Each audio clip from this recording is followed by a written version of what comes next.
our first investment that we did was actually a house hack. And so the property that we renovated ourselves, we actually moved to from our, modest but nice house over to this investment property that we were going to renovate. And I remember like that first night living at the property being like, if we make it through this, we're going to be successful. Like it's a low point, but it's the low point. I do think that sometimes, and I mean, I would say many times, it helps to start small or to start maybe in a stage where you are able to manage the risk and be able to, in a way, face challenges in a more palpable way. And so for us, starting small, it helped us because it acquainted us with what being a landlord is, what the laws are, what appreciation is, what does that really look like, right? Because you can read all the books and all these terms may somehow make sense to you logically, but it looks very different when you're on the field in a way, right?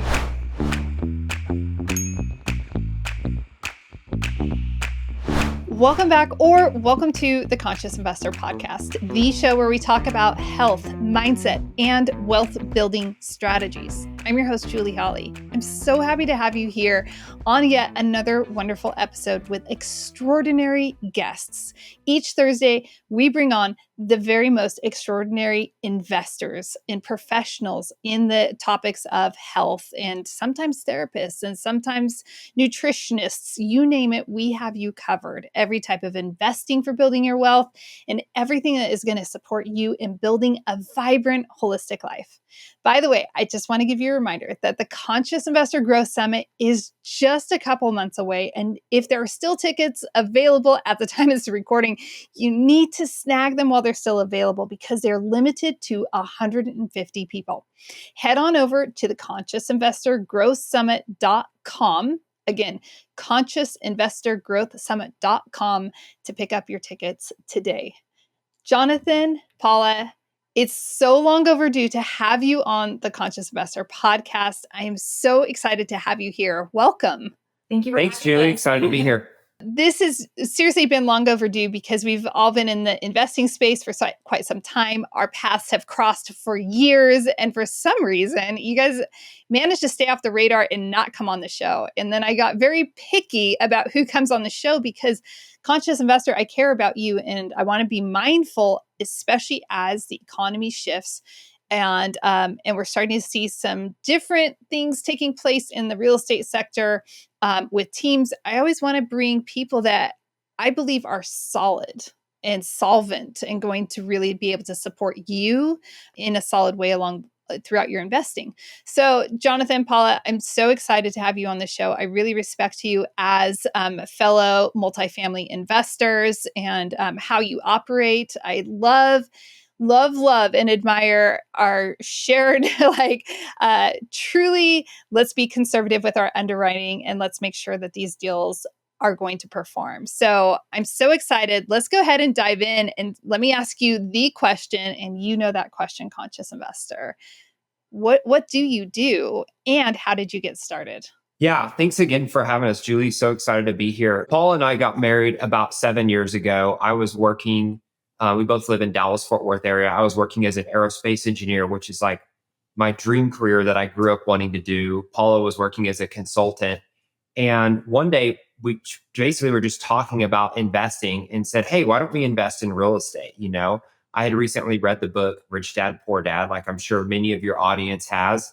And so it started to get the wheels turning of like, what else can we invest in beyond just our 401k and retirement plans that we have? And so we started talking and eventually bought our first investment property, which was a fourplex that we renovated ourselves and then turned around and used for short-term rentals. And it did extremely well. And so we continued to buy small properties here and there over a couple years, and which also did well. And eventually realized like, we love this. This is what we want to do as a business. But like most businesses, in order for it to succeed and be viable, you have to build a scale. And so that's when we begin to learn about multifamily investing. And I'm sure your listeners are familiar with many of the benefits of large scale commercial multifamily. So, we also learned about those benefits, went through a mentorship program, and then eventually did our first deal around 4 years ago now. And since then did a couple more deals. I went full time as a multifamily investor, Paula went full time maybe a year and a half after that. And so today we're both full time multifamily investors in Dallas Fort Worth area.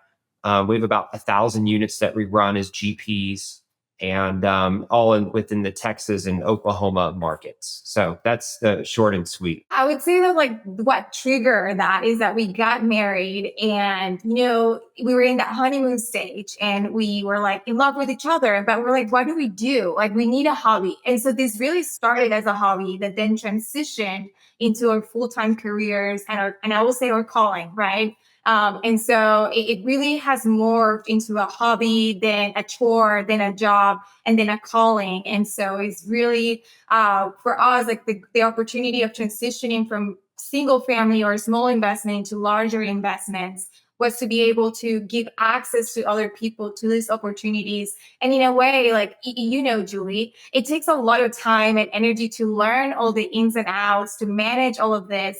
It's a business, as Jonathan mentioned. So I think that the multifamily space allowed for us to, in a way, use our corporate America skills and then also bring along other people to invest with us without having to do the heavy lifting. And so I'll add that. I love that addition. And I think it's interesting because Super Rad Steve and I, when like at the genesis of our relationship, we would just be like talking nerd-tastically about investing in real estate and how can we support people and serve people if we invest in real estate. And that's where our single family portfolio began and was birthed from that concept. And so it's interesting how, those discussions early in marriage can really grow into something so much bigger in life.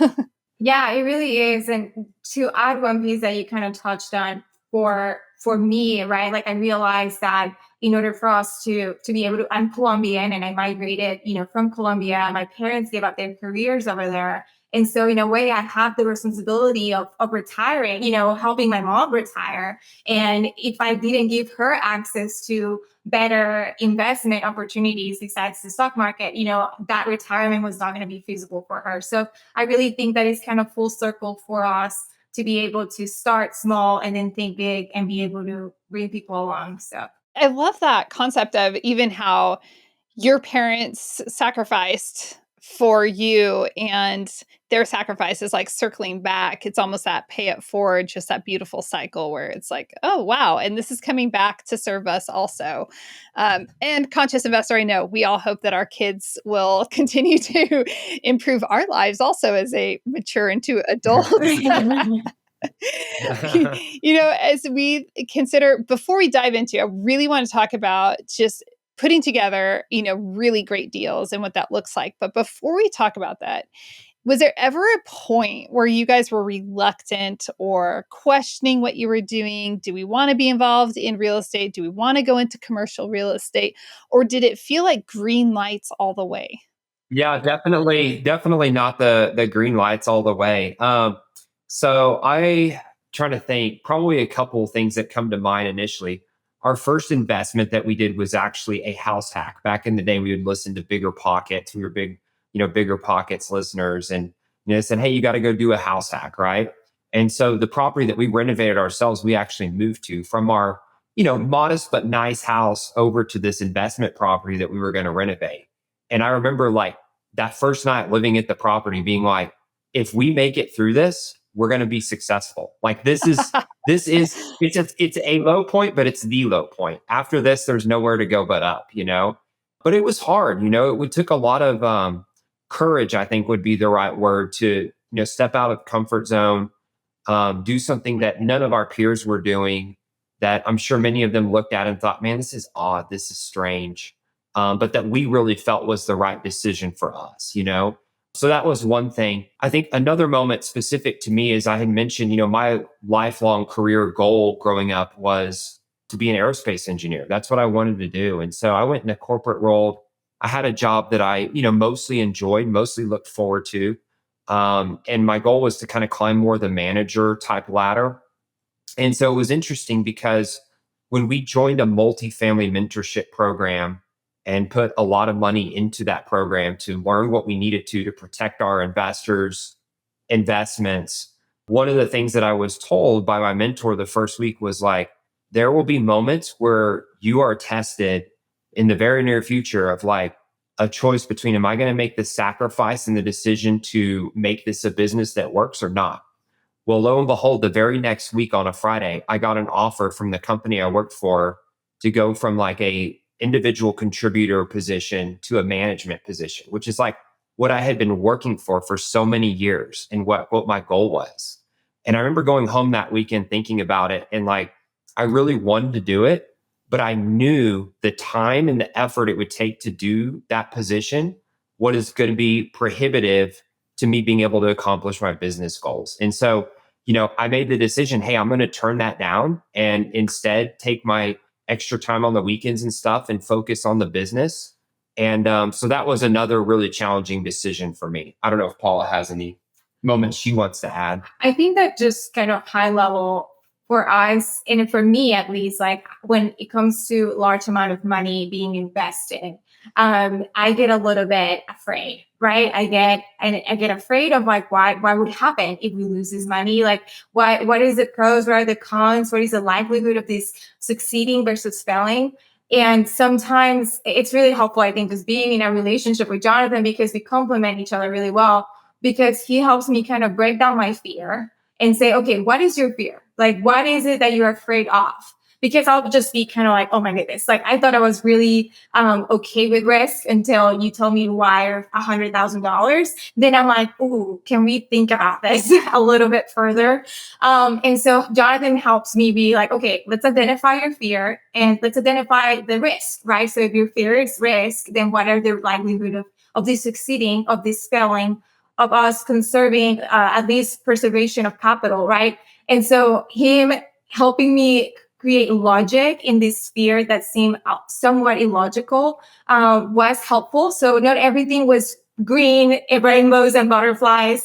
But when I did encounter those red flags, having a partner that was able to tell me, okay, is this emotional or is this logical? And can we introduce logic to this sense? And then I would say the second piece, we are people of faith. And so we did try to, bring God into the conversation and fast and pray when it comes to big purchases, just because there are things that, it maybe logic may not answer everything, right? If your God's telling you, hey, this is not a good deal, these are not good people, then you want to also have the logic plus the gut check to ensure that you're feeling confident moving forward. And so I would say that that's kind of how I have navigated the whole investment journey. There's so much to that. Some people put it head, heart, gut, right? We have our intellect, we have our emotions, and we have our intuition. And God is so good to lead and to guide and direct.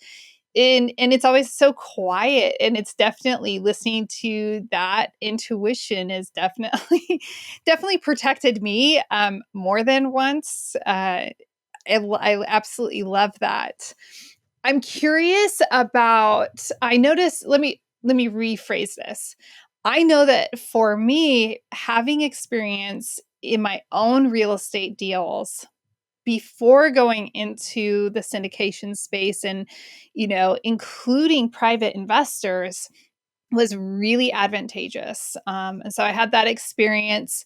And then Super Ed Steve and I also invested passively first. And we had like a lot of experience before I turned into an active investor in the commercial space. So I'm wondering for you guys how that really shaped your investing as you scaled up. Yeah, I think that I'm glad that you asked that question, because I think that at first someone may tell you like, hey, you don't need any experience. You can go and buy, 200 unit apartment building and go for it and just raise capital, do the things. And I would say, yes, like I definitely don't want to have like people think of a limited mentality or anything like that. But I do think that sometimes, and I mean, I would say many times, it helps to start small or to start maybe in a stage where you're able to manage the risk and be able to in a way face challenges in a more palpable way.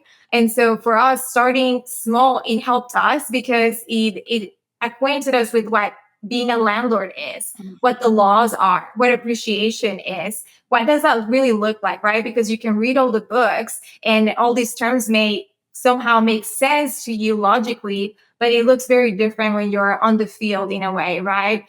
When there is a water leak, or when the AC units break, or when you go over budget, or how do you deal with the tax, mitigation. So there's all these little pieces that come in the business. And I would say for us, we didn't learn everything in our, starting small process, but I would say we learned enough to be able to, in a way, proactively think of what potential risks may happen when it comes to larger apartments. And so for us, it was helpful. We didn't learn everything. We're still, every day we learn something new. But I would say it was helpful, and it equipped us also with confidence of like, no, we know what it means to be 100% occupied. We know what it takes. And we also are open to get our hands dirty, right? So right now, we were sharing with Julie prior to the podcast, we are literally inside the leasing office of one of our properties because we want to make sure that they're successful. And if what it takes is to move to a town temporarily to ensure that our property is being ran correctly, then we'll do it because, we're okay with being a little bit more hands-on as necessary. So. Yeah, I would agree. I think the single family investing, there are differences between commercial and residential real estate. So just because you're an expert at residential doesn't mean you know everything about commercial. But there are also just general investing kind of dumb tax moments that if you get those out of the way with your own money and your own small investments, if you miss budget the floor cost on a 1,200 square foot house, it's way less than 100 units, on an apartment building. So that's one thing, is it definitely reduces kind of the dumb tax you have to pay. The other thing that I would add is partnerships. One of the big growing things for me, and not just with Paula, but in general, every multifamily deal that we've done, we've partnered with people on. And one reason that we do that is because people have different backgrounds, skill sets, personalities that all can contribute to a deal and make it more successful, right? And so, like for example, I had a background as an engineer, but things like, maybe the property management and construction were newer to me. And so I needed people that knew a little bit more about that on my team, and on down the list, the different things. And so I think partnerships are something that also is really valuable in having a more successful, a team that's set up for success. I always love that about the partnership element on the commercial real estate side of things. And I'm in a ground up development project, and that's something I would never tackle on my own, but it's something I've wanted to pursue. And when you have the developer and the general contractor and other partners on the general partnership, it really creates what we call affectionately, we call that team the dream team. Like we all have just such complementary skills and temperaments that really have allowed us to weather the hurdles that come with ground up development. So it definitely is such a great instance.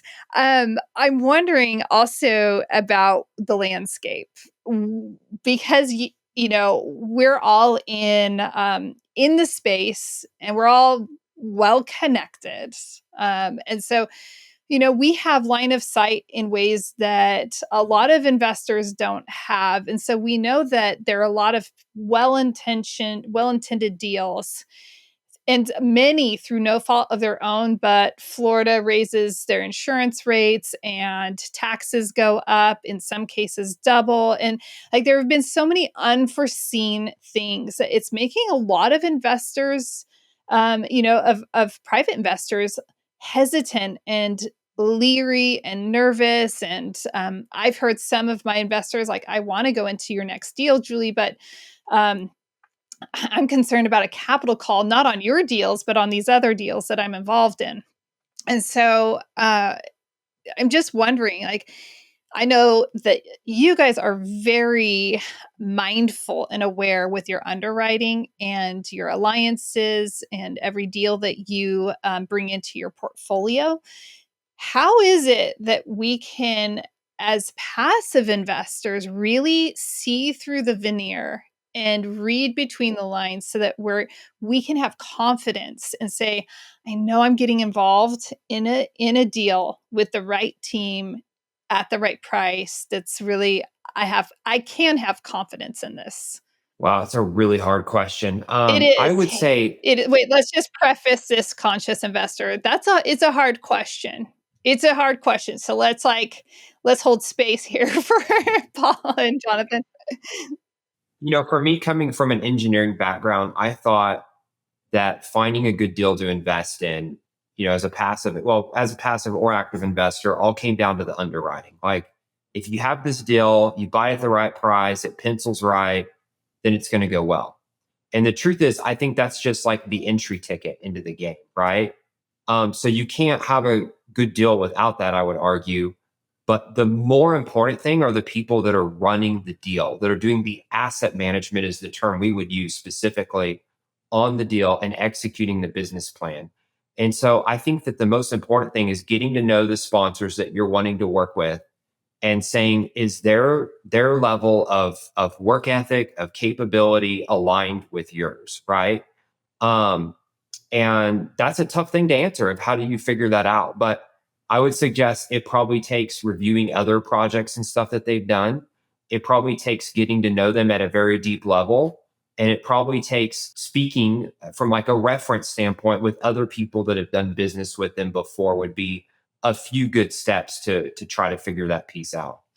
Yeah, I'm glad that you asked that because I've thought of that question, right? And we actually created a one pager. I created a one pager with like 10 questions passive investors need to ask before they invest.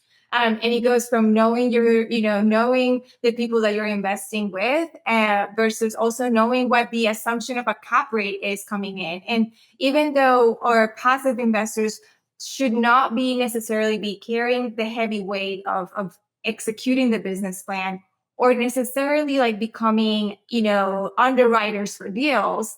I think that it helps if you're going to be investing a big chunk of your net worth in real estate for you to be acquainted with some key terms that are going to give you more green flags of, okay, this deal seems to be conservatively underwritten, right? So when it comes to the cap rates, when it comes to rent growth, when it comes to expense projection. So there's literally, I put like 11 things or 10 things to look at on a deal before you invest, because some people may present really well. Some people, maybe you feel, they are really nice and you love them and they are really nice. They're just nice people.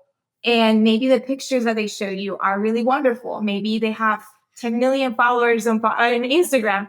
But behind all of that, what is the deal, that specific deal that they're buying? How is that going to perform? And that's where I think that it's not for the passive investor to do the underwriting or know all the ins and outs, but there are some key questions that even asking about the underwriting or even asking about the location or the team that will help the passive investor really avoid potential deals that may not pencil out well for them. And so I think that, and I put those together just based on some lessons learned. And my background is in finance, and I did real estate development for a few years prior to this. And it felt that I was like, I wish there was a quick cheat sheet, that I can at least pass each deal through before I invest, a large amount of dollars. And so that's kind of what I would advise. Yeah, it's really important. And conscious investor, you've heard me encourage you so many times over the years that investing passively isn't a pass on not understanding. We always want to be educated and knowledgeable about what we're investing in so that we have that deeper confidence of, okay, this is going the right way. And I can have confidence it is because here are the check marks that I'm looking for. So I appreciate that. And at the end, we're going to give you probably some place to go so you can get that checklist that Paula was referencing. Okay. Somehow we're going to make sure you have access to that. Okay. Conscious investor. We've got you covered. So what are some elements that you guys, off air, we were talking a little bit about, and I just mentioned it, insurance going up, taxes going up. There are just a lot of variable like costs that they used to be more consistent and predictable that are fluctuating a lot. And I am personally anticipating that taxes specifically are going to continue to fluctuate more substantially the next few years. How are you guys What are your thoughts on that? And then with that, how does that reflect in the underwriting process for you? Yeah, that's a good question. So first of all, I would say that the answer to this is a little bit market specific. So for example, you mentioned Florida, right? Their insurance is responding differently than Texas, differently than California, right? Arizona, right? Even within Texas, where we're sitting at in Lubbock, insurance is different than Houston, right? And so the first step is just knowing your market really well. I'll tell you that like what we have seen on our personal deals we own is yeah, insurance and taxes were going through the roof from let's call it 2020, 21. We entered up until recently, I would say. And just now, on a lot of our renewals, on our tax protests specifically, we're starting to have some big wins. Nice. And so, in the same way that interest rates are cyclical, I think that increase decreases and some of your expense categories, specifically the taxes and insurance, has a cyclical pattern as well. And where for a while the counties were trying to play catch up to rapidly rising valuations.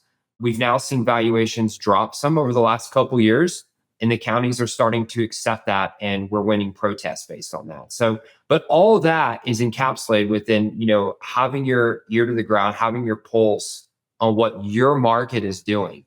And so as a passive investor, I will probably try to network with a number of different sponsors and ask them like, what are you seeing in your deals? None of us have a crystal ball for the future, but like, what are you seeing today? And that would give you a lot of insight and kind of like what's likely to happen, in the near future. Yeah, and just to add to that, like in the previous years when the taxes and insurance went up, we had the benefit in a way of inflation that made rents go up as well. And so in a way that kind of offset each other, right? Now we're seeing with rent growth, at least we are not projecting a very impressive rent growth throughout the years. And so we just have to be more cautious. And at least what we are trying to do is project conservatively because we don't have the crystal ball. So we're going to project as if there is a normal growth on insurance and taxes.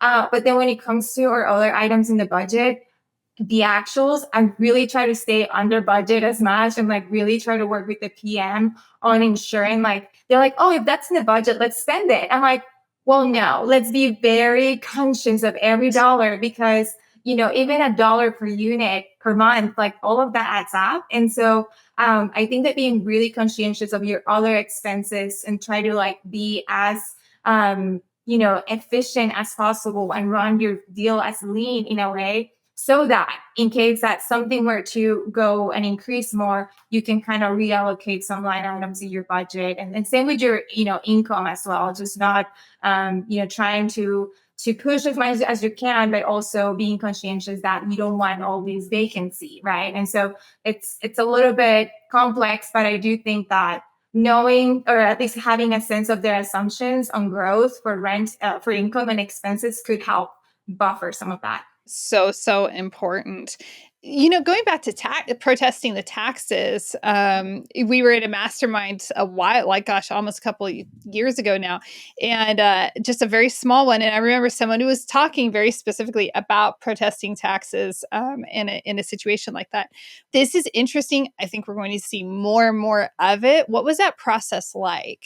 So I guess the first thing I was saying, this goes back to the market dependency, is that like not every state's taxes function the same way, right? So like in Oklahoma, we don't necessarily protest taxes, just the way their tax structure is in our deals there. Here in Texas, you should protest your taxes every single year. Okay. And some years you should be more aggressive than others. And more aggressive means that your tax attorney basically files litigation with the county to protest them and says like, yeah, that we mean business here, right? And one thing I didn't add on my first part of the answer was just having those professionals, in this case, the tax attorney and an insurance broker or insurance expert in your corner that can help you so you don't have to make those decisions alone. Well, and for a passive investor, right, what this means to you is that when you're looking and considering an investment deal, you should ask your sponsor, hey, are you guys doing, are you guys fighting back some of those taxes? And are you doing it on an annual basis? And so it's more of a question that you can ask Now, you as a passive investor, there is other implications of income tax that multifamily has, and there's all these great benefits. But the tax that we're talking about is real estate tax, and how your sponsors should be disputing in a way these taxes so that your assessed value of the property is not as large, and that way your property's tax bill is not as large. And so that's where we are realizing some savings at the business level so that we have more income to distribute to our passive investors. Mm-hmm. Yes. Oh, I appreciate that. Is that process in Texas? And you are correct. Our friend is in Michigan.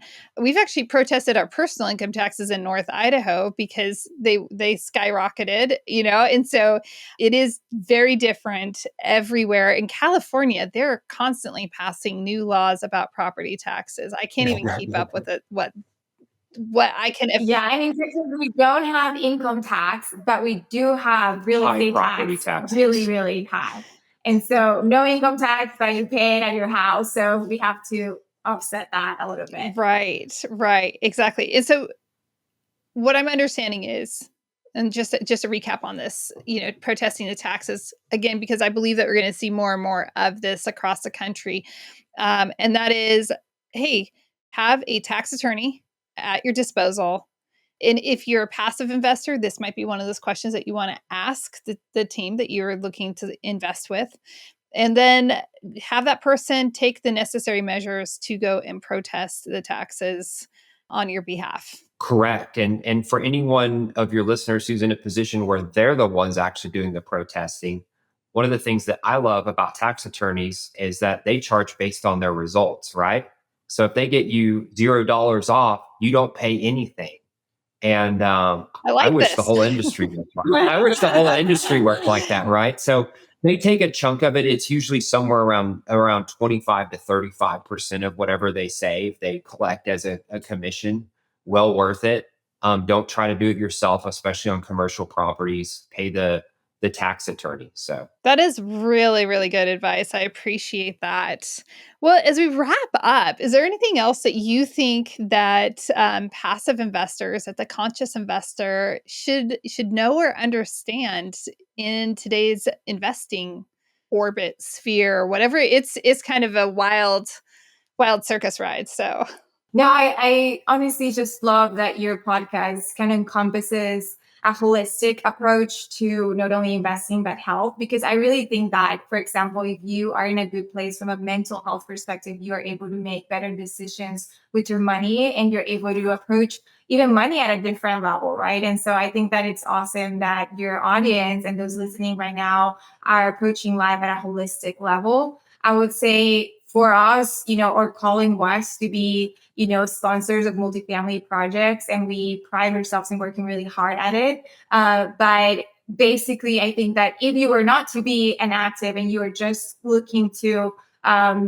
potential opportunities to invest, I really do think that exploring the idea of real estate investing, it's a really good one. I caution people when they're like, I'm a real estate investor and I have a full-time job and I have a family, because it could be very taxing. And I say this personally because I had a W-2 job. I had, my commitments, and I was trying to grow a business from the ground up. And so I really do think that if there is anything that you guys, that, any way that we can support your journey to learn, the same way that Julie's doing, just kind of sharing the knowledge, it's so useful, and just encourage you to continue to listening to this podcast and to learn to kind of grow holistically in your journey. So yeah, and I think the thing I would add to listeners, I'm pretty much always an optimist.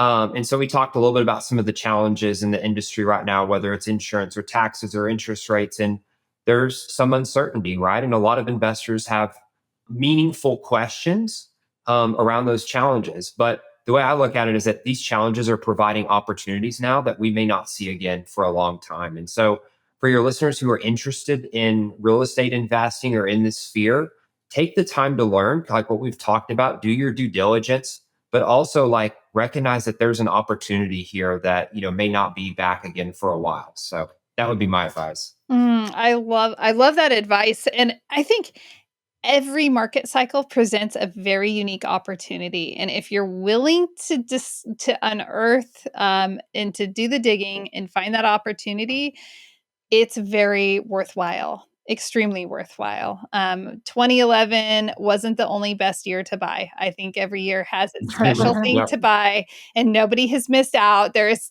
like, it's not the last time in your lifetime that like, it's not, nobody missed out. You may have missed 2011, Yep. but there are great deals, great opportunities even now.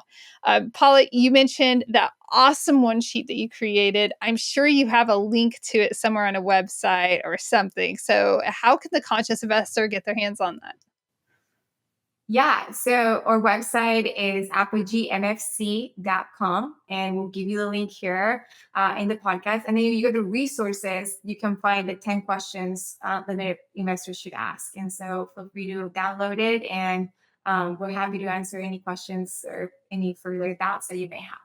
Awesome. Paula, Jonathan, thanks so much for joining us on the Conscious Investor podcast. Thanks, Julie. Thank you. Conscious investor, thank you for taking time out of your day and using this as part of your listening experience to expand your world. And it makes all the difference in the world when you take a moment to leave an honest rating and review. And so, if you wouldn't mind, just let us know what stood out to you. What gem did you discover in this conversation? And how is that going to affect your life? And if you just want to say, I didn't like it, that's okay too. That is part of honesty. And this is a safe place for you to let me know exactly what it is that would serve you best, because I'm creating content to serve you on your journey. So until next time, conscious investor, cheers to your health, your mindset, and your wealth.